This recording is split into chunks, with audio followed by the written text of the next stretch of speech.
Today is November 12th, 2020, day 12 of NaNoWriMo. You may notice that the lighting around me is slightly better today than it has been in past videos. I got a 3-point lighting system set up. Really nothing too special. I got some like chicken coop style lights and did some bright LEDs and then diffused them with some white cloth. Breaks it up, makes the lighting look a little better, and overall, I think the video will turn out much nicer now than it has been in the past. So.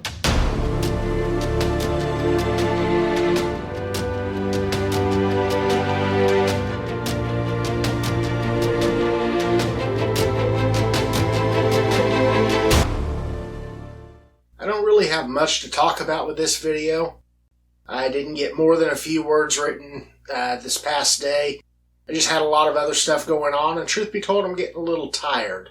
You can only run so long before you just start running out of energy. I figured since I don't really have much to talk about with the book today, I would do one of the theory discussions. I am going to assume if you're watching this, you intend to be a published professional author. Not everybody has that aspiration, and if that's the case, that's perfectly okay. It's easier for me to talk to you if I assume you want the same things that I want. I believe that there are 3 major parts to the success of every book. I like to use fishing terms to kind of describe them, as that seems to be the best way to make sense for me. Phase 1 is effectively scouting the area you're going to fish. You have to know where the fish are at in order to cast your bait. We call that knowing your audience, or locating your audience.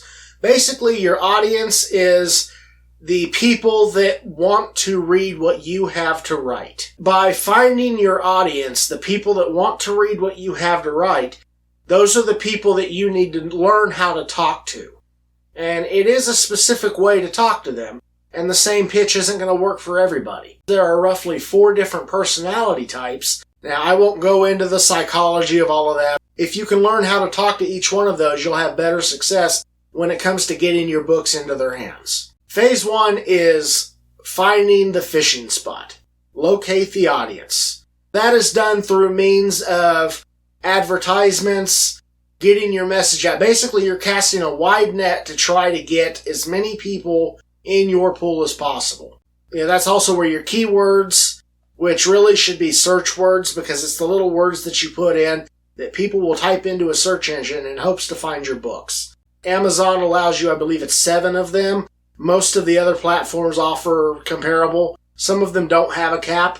Most of them are between 5 to 7. Once you have your keywords in, this is where your title plays into this, although your title works on the next level as well.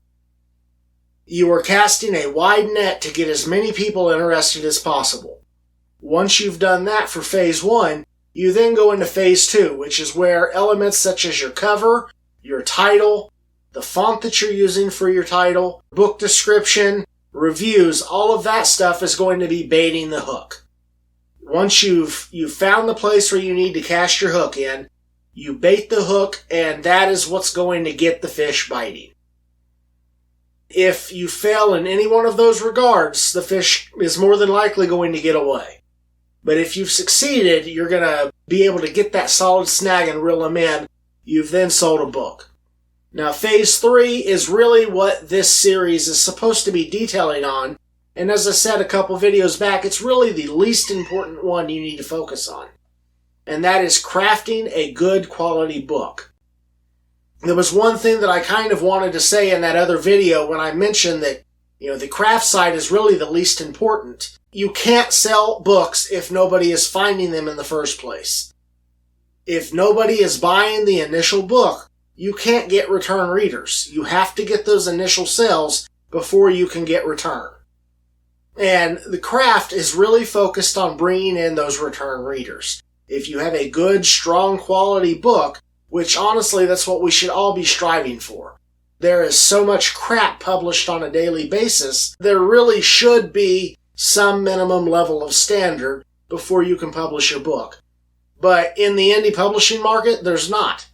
A 5-year-old kid can go out and do it tomorrow, and suddenly they become a published author. And if their marketing strategy works, they could become very rich overnight. Well, not overnight. It'd take about 3 months for them to get their first paycheck, but I digress. In this industry, we need to focus heavier on the quality of the work we put out into the world. And I've made those mistakes myself. I've released something too early. I should have given it another read-through pass to make sure that all of the problems were gone.